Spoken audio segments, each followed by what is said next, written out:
Because I previously covered the Babylon working that was performed by Jack Parsons and L. Ron Hubbard under the banner of Thelema, I was asked to cover the Paris working that involved Crowley himself and his apprentice Victor Neuberg.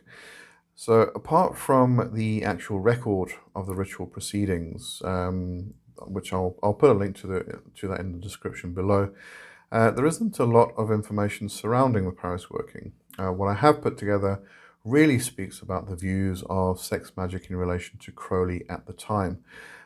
This was after he started with the OTO, after being sought out by Theodore Royce, following information printed in Crowley's Book of Lies. I will also have a brief look at Neuberg and the relationship between the two of them, and then read from Aleister Crowley in Paris by Tobias Churton, which is the only place I can really find any additional details about the working itself. But before we get into that, I just wanted to mention that if you would like to support me and this channel, then please head on over to my Patreon, where you can subscribe to the supporter tier for $3 a month, or you can get into some more magical leanings and teachings with the various other tiers, especially those of the Temple of the Horn Serpent. And I would just like to send out my appreciation to those that have joined and are supporting me in this manner. It really does mean a lot, and it goes a long way.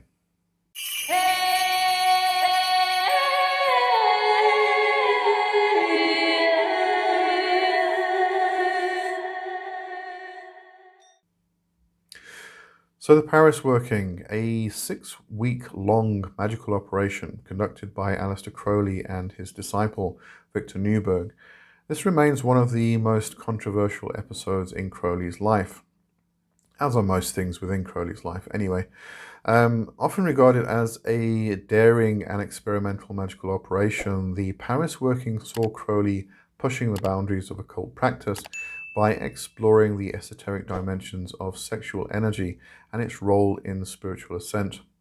It was an attempt to understand the connection between sex and spirit, incorporating both the physical and spiritual dimensions of sexuality into ceremonial magic.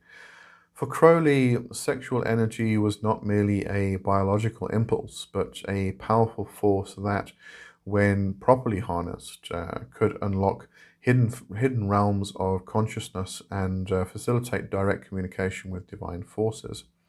This radical view placed Crowley in direct opposition to the moral and religious conventions of his time, which saw sex, especially homosexual sex, as a sinful act. Crowley's engagement with sex magic was not about indulgence for its own sake, but rather about the using of sexual energy to effect profound spiritual transformation and achieve the great work, which was his term for the process of achieving spiritual enlightenment and personal apotheosis. Sexual magic, using the energy of sexual activity to invoke spiritual power, was central to the Paris working. Crowley believed that the act of sexual intercourse could be a divine communion, a means of merging the physical and spiritual realms to effect magical change. For him, the orgasmic release of sexual energy represented a moment of intense spiritual potential, which could be consciously directed towards specific goals, such as contacting deities, invoking spirits, or achieving a deeper understanding of the universe. Crowley's involvement with sex magic became more pronounced after he joined the Ordo Templi Orientis, or the OTO, in 1910. Under the leadership of Theodore Royce, the OTO's teachings included practices involving sexual energy as a means to achieve spiritual enlightenment and personal transformation. In the Paris working, Crowley and Neuberg used sexual energy to fuel a series of invocations, working together to invoke spiritual entities, including a number of deities and higher intelligences. The rituals were designed to harness the power of sexual energy, directing it towards specific magical goals and transforming it into a vehicle of spiritual transformation. Victor Neuberg, Crowley's trusted disciple and, according to some people, lover, was the primary partner in the Paris working, with Neuberg essentially invoking Mercury and Crowley invoking Jupiter. Neuberg was deeply involved in Crowley's magical experiments, and the Paris working marked a significant moment in their relationship, both magical and personal. However, Neuberg started to distance himself after the Paris working, which resulted in Crowley cursing him during an argument. The dynamics between Crowley and Neuberg during this period were complex, blending mentorship, sexual energy, and shared mystical experiences. Neuberg was not only Crowley's magical partner, but also someone who sought to engage deeply with Crowley's magical philosophies, often exploring the boundaries between physical and spiritual realms. Through their work together, Neuberg's involvement in the Paris working allowed Crowley to experiment with the integration of sex and spirit in ways that went beyond traditional magical practices. These specific details of the Paris working remain somewhat obscure, as Crowley was often reluctant to fully disclose the contents of his magical operations. However, Tobias Churton, in his book Aleister Crowley in Paris, says the following. I'm reading directly from the book now. In a room one suspects not overly warm, Zelator of the AA, Victor Neuberg, would perform functions as priest, with Crowley as priest and virgin, if I understand the record correctly, for no less than 24 strenuous operations of homosexual sex magic that closed with a 45-minute operation at 7 p.m. on Thursday, February 7th, 1914.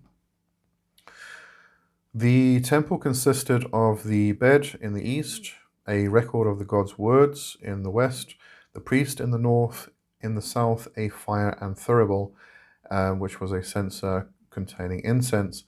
In the center, a foursquare stone held an image of the supreme, vast, forbidden, ineffable, most holy God, whatever that may have been, next to the book Thelema, containing the holy books, and the magical dagger, bell, and oil. The words employed came from Liber 671, the 2 key S, you who are, based on the Bornus 1 invocation, beginning thou who art I, beyond all I am, and the Quia Patris, for the Father, both from Crowley's Gnostic Mass composed in Russia in 1913. Liber 813, or Ararita, one of the holy books of Thelema, the ceremony of the thurible, and Liber Israfel 64, or the invocation of Thoth. In addition, Walter Duranty translated into Latin from Crowley's English 8 short holy hymns addressed to Jupiter. Alternative Latin spelling, it's got two, let me just double check here, 2 P's in the spelling of Jupiter. Mercury, Venus, Jupiter, Ammon, Vesta, or the Virgin, Iacchus, Priapus, and Mars. Each one highly sexual, yet curiously chaste.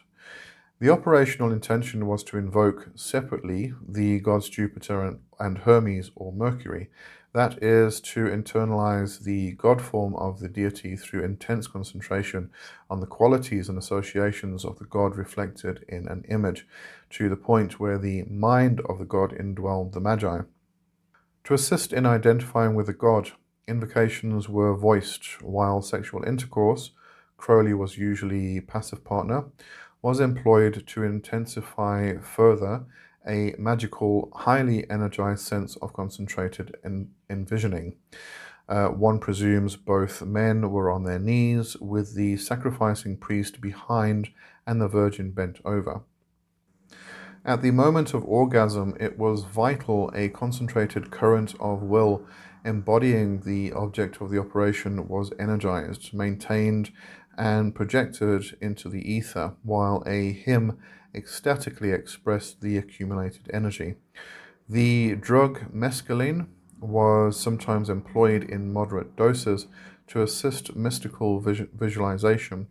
Thus, in the first working, for example, Crowley noted that astrally the temple was full of thousands of flashing caduceae of gold and yellow, the serpents alive and moving, Hermes bearing them. Such a vision may have been a case of directed imagination without chemical stimulants or enhanced substantially by mescaline. In this case, despite promising mercurial visions, seen with the mind's eye and identified with the mind invoking, Crowley noted that so young and so mischievous was he, Mercury or slash Neuberg, that the sacrifice was impossible. The sacrifice of the priest was the rendering holy the semen through sacramental orgasm. Right, so I think that's the main gist of the whole thing anyway. It goes into other things, discussing various aspects of the rite itself, but not of great importance to our discussion here. But if you do want to read it and other various tales and stories of Crowley's adventures in Paris, then get the book. Just go here so I can give you the name again. It's by Tobias Churter. It's Aleister Crowley in Paris. I'll put the link in the little icon and in the description below, just in case you want to go grab that. All right. Apart from that, if you do want to read the records of the Paris working itself, the actual working, then you'll find it in the link in the description, as I mentioned at the beginning. It's found in Liber CDXV or 415. Okay. But as I said, all links are in the description. If you just go in there and you'll find them. You can link through to them. All right. So that is the Paris working, as far as I can, as much information as I can gather anyway. I hope you enjoyed that. I hope it was worthwhile. Thanks for watching, and I'll see you next week. Cheers for now. Bye-bye.